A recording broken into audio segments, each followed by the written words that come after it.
فاكرين كوباية الليمون اللي كانت بتتقدم زمان واجب للضيافة من قبل الخلاط ما يخترعوا حاجة اسمها الخلاط؟ كانت بتتعمل بالطريقة دي، ليمون معصور كده بالإيد عادي جدا. تمام. وكانوا بيطلعوا طبعا يعصروا الليمون على آخرها خالص،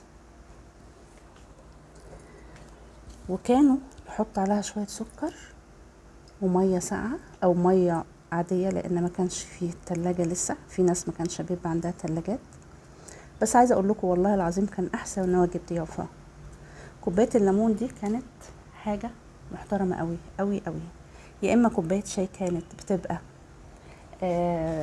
وقت العصاري كده، يا فلان أنا جاي أشرب الشاي معاك، كانت بتبقى حاجة حلوة قوي، والبشاشة في وشوش الناس والضحكة الحلوة. أو يوم يعني ما يزودوا الموضوع قوي، إزازة كوكاكولا. ده كان واجب الضيافة، يا إما كوباية ليمون، يا إما كوباية شاي، يا إما إزازة كوكاكولا.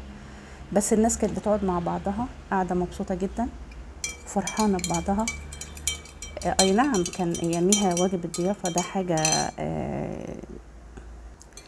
واجب الضيافة كان حاجة جميلة، انك تقدمي لي ليمون او تقدمي لي شاي او تقدمي لي ازازة كوكاكولا.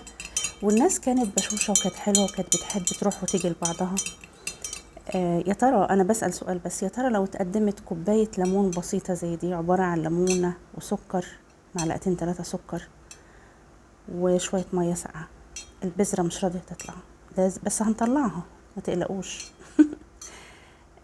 الناس هتبقى ايه؟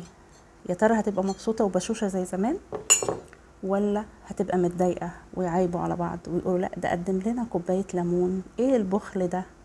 والله العظيم كوباية الليمون دي وهي ساقعة في عز الحر حاجة محترمة جدا، وفوائدها كتيرة جدا جدا جدا. فأنا بنصحكم كوباية ليمون من غير أي إضافات خالص، مية وسكر وليمون ومية ساقعة، مش مية سخنة، مش مية من الحنفية، مش مية من الفلتر يعني، لا مية تكون ساقعة، وتشربوا أحلى كوباية ليمون، وألف هنا وشفا. باي باي.